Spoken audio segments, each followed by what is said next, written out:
Hey, welcome to the Corporate Survivor Podcast, the best place for you to learn how to become a more valuable 9 to 5 professional. Now, if you have been following the podcast for the past couple of weeks, you would have known that I shared behind the scenes recording of the actual specific career guidance that I give students in my program who are 9 to 5 professionals just like you to get clear, get confident, and get visible in their corporate careers. So if you haven't checked out any of those yet, make sure that you do that. Now, for today's last part of the series, I want to share with you the bonus lessons that I actually include in the Corporate Survivor Essay program, and that is the 30-day job search strategy. Now, I am super realistic, and I know no matter how happy you are in your current job, at some point you might be looking out for new opportunities. And that's why the 30-day job search bonus lessons are bonuses that I decided to include as part of the core program so that you can always refer to these lessons as and when you think that, okay, maybe this is the time to look out for new career opportunities.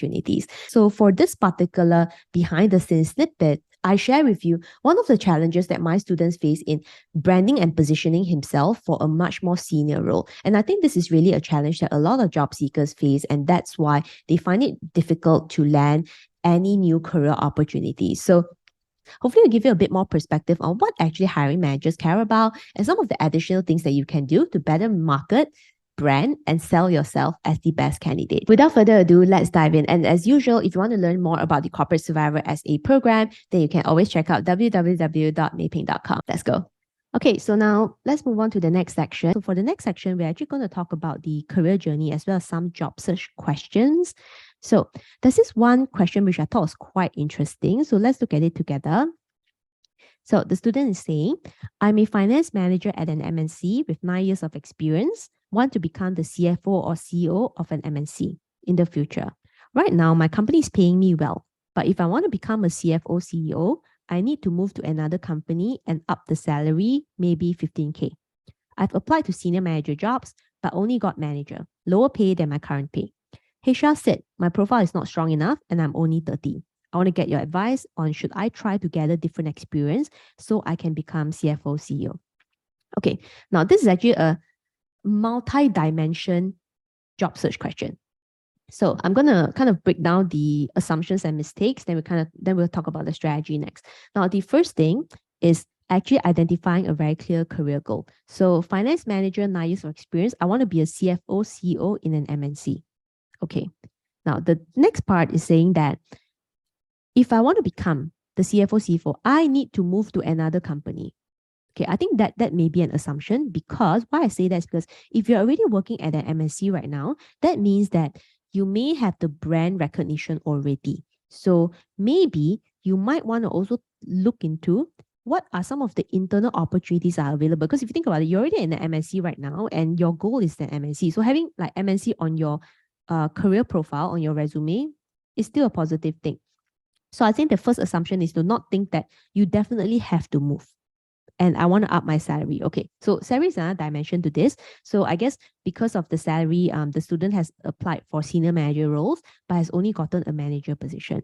So again, right, if you apply for a senior role, but you only got like one rank lower than you, most of the time, it means that your value positioning, it doesn't commensurate the next level. So it means that your value positioning or your career summary in your resume or the way that you're articulating that to people during interviews and whatever not, you still sound like you're only like fit for a manager role, right? So that's actually validated by what HR has said. So HR said my profile is not strong enough. Yeah, that's because you probably are not writing your career summary strong enough for a senior manager role. You may come across maybe a bit more junior. Then obviously sometimes HR may take the age against you. So we may want to be very careful on like, maybe I won't say 9 years of experience if I think it's going to go against me. Then one thing to be careful of is the question on, should I try to gather different experiences so I can become CEO or CFO? Now, the question around finding different experiences may be a double-edged sword. The reason is because if you're already on the right trajectory upward, right, in a like, I don't know, finance and accounting area, then suddenly you pause after 9 years of experience, you go and do something completely different that doesn't utilize your skill set. That one, definitely you're going to take a pay cut.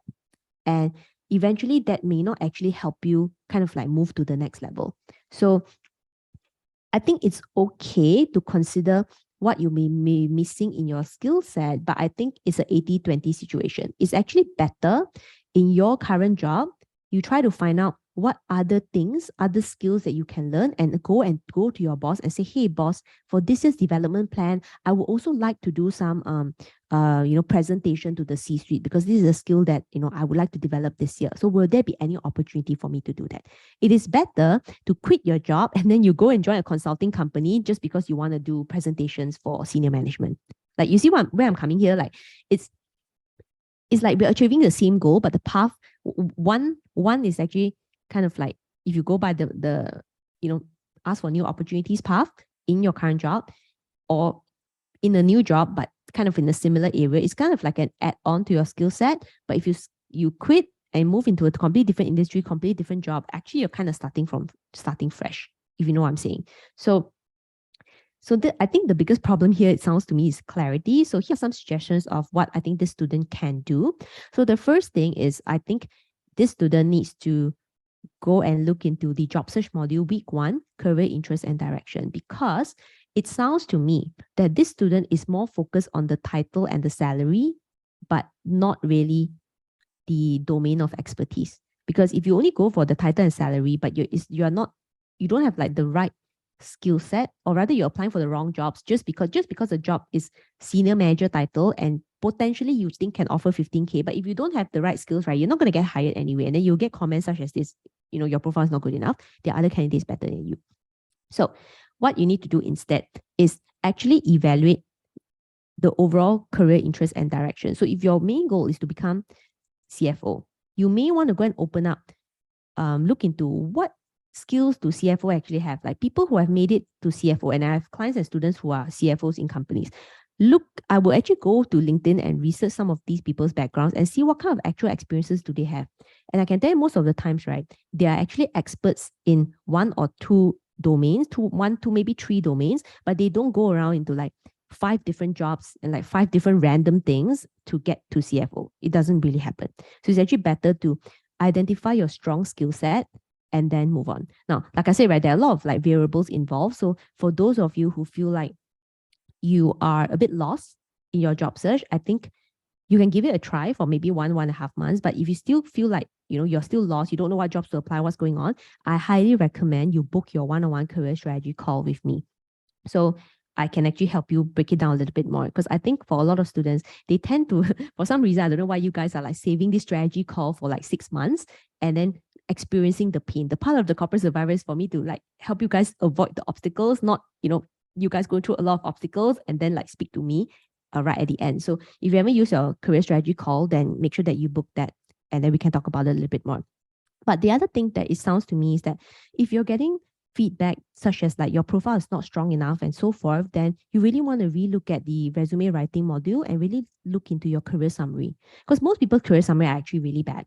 And I will tell you that 9 years of experience, if you cannot get a senior manager role, it's possible you can get a senior manager role, because I have actually clients who are senior managers with less than 9 years of experience. So I think that it sounds to me your career summary is not very good. So you may want to look into whether, if you just read the career summary, do you sound like a person that's deserving of a senior manager role? So whatever I say right now may sound a little bit abstract, but what you can do is that you can actually go through the group mentoring call for November 2022, the salary negotiation workshop. So in that workshop, I actually did share a very practical example of one of my clients' resume who was already a senior manager but didn't manage to get even any senior manager jobs. In fact, she got discounted for manager roles. And the biggest problem was actually her career summary. So you can go through this lesson itself, because the salary negotiation workshop is where I go through step by step on